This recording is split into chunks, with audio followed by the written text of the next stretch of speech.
gitu loh. Oke. Pemeriksaan terakhir dikatakan kemarin oleh dari Bambang Wijoyanto gitu oleh Bareskrim, dan kita akan membahas mengenai hal ini, mengapa Bambang Wijoyanto terhindar dari penahanan bersama dengan Abdul Fikar Hajar, kuasa hukum dari Bambang Wijoyanto, dan juga kita akan menghubungi via telepon yaitu Kombes Pol Hilman Taib, adalah Kabak Prodok dari Polri. Kita akan mencoba hubungan telepon kita dulu. Pak Hilman, selamat pagi, sudah bisa mendengar kami? Selamat pagi. Ya. Selamat pagi. Oke. Selamat pagi Pak Hilman dan juga Pak Fikar. Di sini ada Syahnas dan juga Marisa dan juga Pak Fikar di sini. Mungkin saya mulai dulu dari Pak Fikar karena kami ingin mengkonfirmasi ini. Pak Fikar, kemarin itu ada yang mengatakan bahwa BW itu sebetulnya udah mau ditahan, terus tiba-tiba nggak jadi. Nah, kronologinya apa sih? Bukan sebetulnya, sudah ditahan malah. Sudah ditahan? Karena sudah keluar surat penahanan. Oke. Coba ceritakan kronologi seperti apa. Ketika diperiksa itu ba'da duhur, ya habis duhur, kemudian selesai sebelum asar, ya jadi berapa jam tuh, dari jam 12 sampai jam 3 lah kira-kira ya. Nah, menjelang asar, setelah koreksi, kita sholat asar dulu. Nah, begitu balik sholat asar, tinggal menandatangani berita acara yang sudah dikoreksi. Nah, ketika menandatangani berita acara yang dikoreksi itu belum selesai, itu sudah disodorkan surat perintah penahanan. Oke, lalu? Lalu kemudian diajukan keberatan oleh Pak BW. Ya, diajukan keberatan. Keberatannya ditulis di atas surat perintah penahanan. Alasannya apa saja?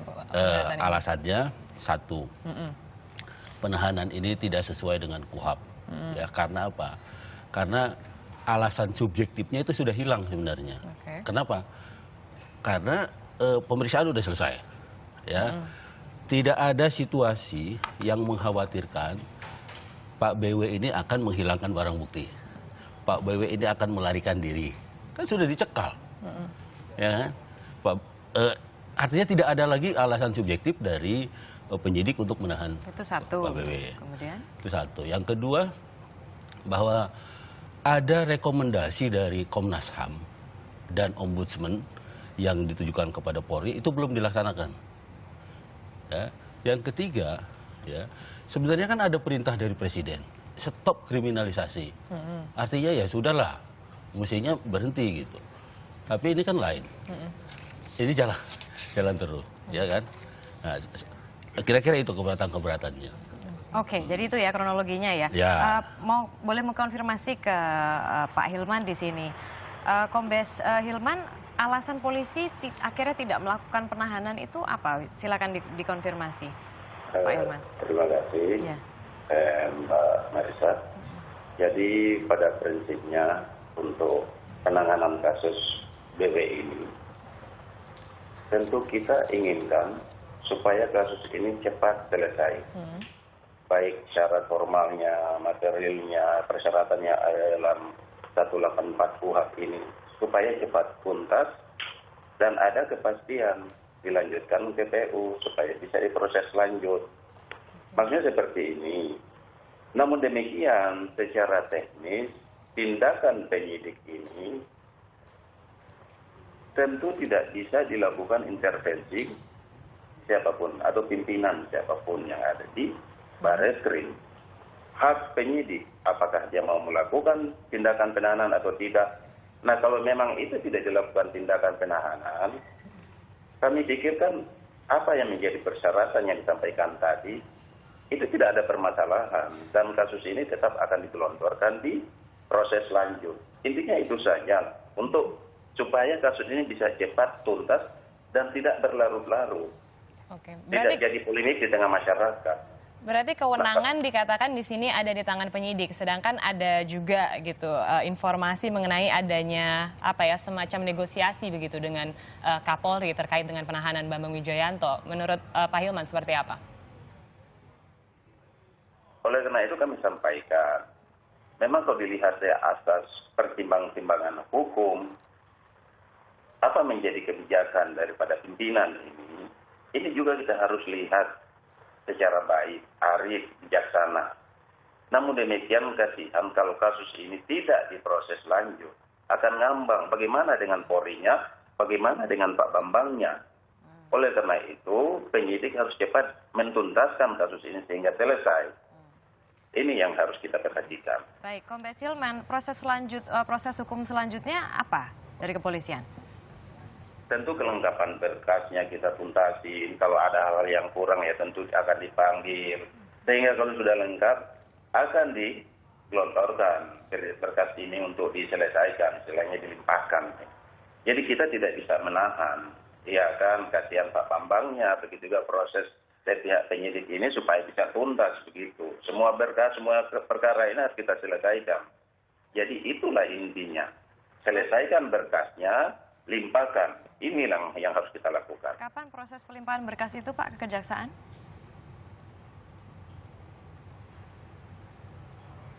Kombes Hilman? Bagaimana? Kapan proses pelimpahan berkasnya ke Kejaksaan Pak? Nah, tentu bagaimana penyelesaian dari pihak penyidiknya, kan begitu. Kalau sudah selesai semuanya yang saya sampaikan tadi memenuhi syarat yang ada dalam 184 KUHP ini, ya insya Allah semua akan cepat diselesaikan. Ada pemeriksaan lanjutan Kombes Hilman? Halo? Halo, iya Kombes Hilman, akankah ada pemeriksaan lanjutan? Nanti lihat perkembangan penyidikannya, Mbak. Oke. Berarti sampai saat ini memang belum ada pelimpahan begitu ya ke Kejaksaan, Pak Hilman? Ya, kalau masih dikitakan dan masih dalam proses untuk kelengkapan berkasnya ini, tentu tidak ada lagi pemanggilan-pemanggilan lagi. Tapi karena kalau sudah lengkap, ya kita akan mintakan. Baik, mungkin saya akan kembali lagi ke Pak Fikar begitu. Kemarin kan memang tidak jadi ditahan gitu, karena memang ada semacam keengganan juga dari Pak Bambang Wijoyanto yang sudah juga dituliskan. Tapi kalau misalnya memang sampai nanti tidak mau menandatangani surat penahanan, itu nanti prosesnya seperti apa kalau dari pihak Pak BW? Iya, bukan keengganan, keberatan. Iya, keberatan. Keberatan atas penahanan, ya. Dan memang tidak mau ditahan dengan mengajukan keberatan itu. Walaupun ada satu polisi itu bilang itu diajukan aja di pra peradilan, nggak ada di KUHP. Loh, saya bilang di KUHP juga tidak melarang kita mengajukan keberatan. Justru mestinya di dalam berita acara keberatan itu harus ditulis apa keberatan, apa alasan keberatan itu. Ya, apa alasan keberatan? Mestinya harus ditulis seperti itu. Tapi karena sudah dibuat secara jadi gitu, ya akhirnya ya ditulis. Nah, ketika akan menandatangani itu, dokter sudah disiapkan mau diperiksa sekarang. Kemudian tiba-tiba penyidik yang tadinya begitu ramai hilang semua, tinggal 3 orang. Dan kemudian penyidik menyatakan Pak Kapolri, Pak Wakapolri, Pak Bareskrim dan seluruh penyidik mengucapkan terima kasih kepada Pak BW karena sudah kooperatif. Hari ini tidak ada penahanan. Ini harap dianggap tidak ada. Kira-kira seperti itu. Itu ada alasannya apa? Apakah Anda tahu? Tadi kooperatif itu tadi. Karena kooperatif. Tapi apakah ada alasan? Saya kira ada tangan Tuhan itu? lah yang main. Jadi kemudian kalau gitu langkah hukum berikutnya apa? Kalau misalnya sekarang kan ya waktu ditahan tidak jadi gitu, terus kemudian pelimpahan berkas juga belum, karena memang kalau menurut kepolisian tadi Kombes Hilman mengatakan ya tunggu berkas-berkasnya kalau misalnya memang udah lengkap baru gitu. Gantung jadinya. Iya, enggak. Proses perkara pidana kan polisi ini kan cuma hanya bagian awal dari proses perkara pidana. Dia penyidikan. Nanti begitu penyidikan selesai dilempar ke penuntut, ke kejaksaan. Gitu. Jadi kalau ini tidak dihentikan, ya dia akan masuk ke penuntutan, ke kejaksaan. Gitu. Berarti langkah hukum berikut yang akan ya diambil kita oleh... sebagai pengacara, sebagai penasihat hukumnya ya akan dampingi dalam seluruh proses ini, kita akan mendampingi. Kami juga ingin tahu Pak Fikar, kemarin itu kan dalam pemeriksaan terakhir itu pertanyaan apa sih yang menjadi fokus penyidikan itu selama 5 jam? Jadi begini, hampir seluruh pertanyaan itu menyangkut hubungan antara advokat dengan klien. Dan itu kita dilarang. Ada pasal 19 Undang-Undang Advokat. Advokat itu dilarang membuka rahasia klien, menjelaskan apa hubungannya dengan keterangan-keterangan yang ada hubungannya dengan klien. Dan kita dilarang itu oleh undang-undang gitu. Nah, oleh karena itu kita punya pasal 16 juga yang menyatakan bahwa advokat sebenarnya tidak bisa dituntut baik secara perdata maupun pidana ketika dia menjalankan profesinya dan dilakukan dengan itikat baik. Nah, siapa yang menilai itikat baik? Organisasi profesi. Oleh karena itu, dalam proses ini juga pada tanggal 10 Maret, organisasi profesi Peradi itu sudah berkirim surat ke Kapolri supaya itu dihentikan. Peradi akan organisasi akan memeriksa Pak Bambang apakah dia melanggar kode etik atau tidak. Pemeriksaan sudah ada atau belum? Ya itu belum dijawab surat itu dan itu termasuk juga keberatan. Keberatan penahanan, kenapa surat Peradi itu tidak dijawab? Belum dijawab. Tapi yang penasaran juga kemarin Pak Victor Simanjuntak di sini Direktur Tindak Pidana dari Bareskrim mengatakan kalau salah satunya juga ada intimidasi gitu terhadap 8 saksi yang dikatakan harus mencabut laporan tentang Pak Dewi gitu. Ya, kita ini profesi bagian dari masyarakat sipil atau termasuk polisi juga itu sipil setelah dipisahkan dari tentara. Ya. Masyarakat sipil yang tidak punya kekuasaan apa-apa. Jadi mestinya pakai logika gini, masa orang yang tidak punya kekuasaan apa-apa bisa menekan orang-orang, kan jadi aneh juga gitu. Ya kan?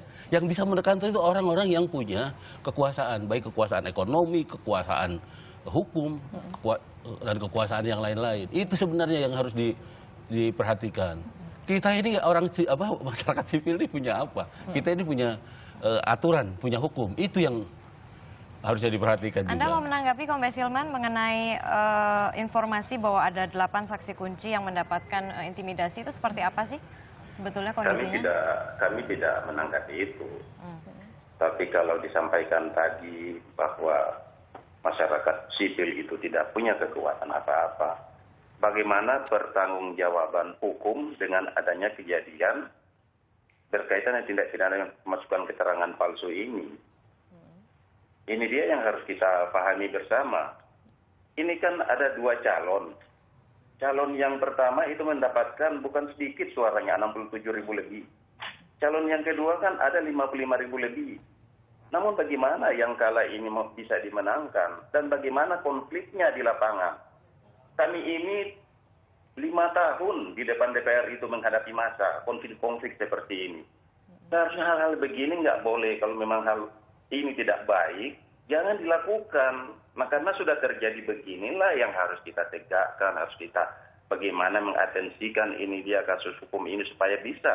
Ini kan proses pembelajaran demokrasi yang baik itu di tengah masyarakat Indonesia. Di depan lagi, ke depan lagi ada namanya seluruh Indonesia ini ada yang namanya untuk pilkada secara keseluruhan. Kalau ini terjadi konflik-konflik seperti ini di tengah masyarakat, bagaimana masyarakat kita ini bisa dewasa berkaitan dengan permasalahan pilkada yang demokratis, berkaitan dengan permasalahan pilkada yang demokrasi ini mendapatkan hal yang baik. Demokrasi Indonesia ini demokrasi yang betul-betul berjalan sesuai dengan apa yang ada, yang terjadi ini. Tapi kalau ada konflik seperti yang terjadi dengan Pak BW, nah ini proses pembelajaran yang harus kita lihat, harus kita tangani secara baik, harus secara arif, secara formal, terbuka, transparan. Ini harus kita lakukan. Baik. Ini tanggapan kami, bukan masalah yang teknis tadi. Ya. Terima kasih. Oke, begini Pak Hilman, kita agak beda pendapat, ya. Ada 2 hal yang berbeda. Yang pertama, soal konflik, itu ada sendiri tuh, undang-undang tentang konflik sosial itu ada. Konflik itu adalah tanggung jawab dari pengamanan dalam negeri. Itu satu, ya, yang harus dicatat. Jadi artinya, kalau konflik sudah terjadi, itu akan menjadi tanggung jawab itu. Ya. Yang kedua, ya, kalau prosesnya Pak Bambang, yang saya bilang kita ini masyarakat sipil, karena kejadian yang ditafsirkan sebagai tindak pidana itu, ketika profesi advokat sedang menjalankan fungsinya. Nah, jadi kan 2 hal yang berbeda itu sebenarnya. Dilindungi menurut undang-undang. Dan dilindungi oleh undang-undang. Mestinya itu juga dihormati gitu loh. Dalam alam demokrasi yang seperti ini, kita ini sudah banyak, reformasi ini mengamanatkan kepada kita dengan banyak sekali kita menciptakan lembaga-lembaga di dalam negara, ya, di luar lembaga-lembaga yang sudah ada. Ada Komnas HAM, ada Ombudsman, ada organisasi profesi, dan jangan lupa advokat juga penegak hukum. Nah, mestinya harus ada ada semacam pengertian gitu, saling pengertian. Apalagi kan antara kepolisian dengan Peradi itu sudah ada MOU. Sebelum memeriksa anggota Peradi, advokat itu harus melalui organisasinya. Ada MOU seperti itu. Oke, berarti Kombes Hilman nanti pasal-pasal yang dikenakan kepada Pak BW ini sebetulnya yang mana ya Pak ya? Silakan dikonfirmasi Pak. Ya kan udah pasti, secara teknis kan kita nggak usah terlalu masuk ke dalam permasalahan ini. Kalau sudah memenuhi syarat formal dan materialnya yang kami sampaikan tadi berkaitan dengan kemasukan keterangan palsu, saya yakin ini sudah berjalan lah. Ini yang harus kita lakukan. Intinya kasus ini harus kita gelontorkan cepat. Ya. Memenuhi bukti yang cukup, lanjutkan. Sehingga ada kepastian. Kalau tidak, kasihan Pak BW-nya.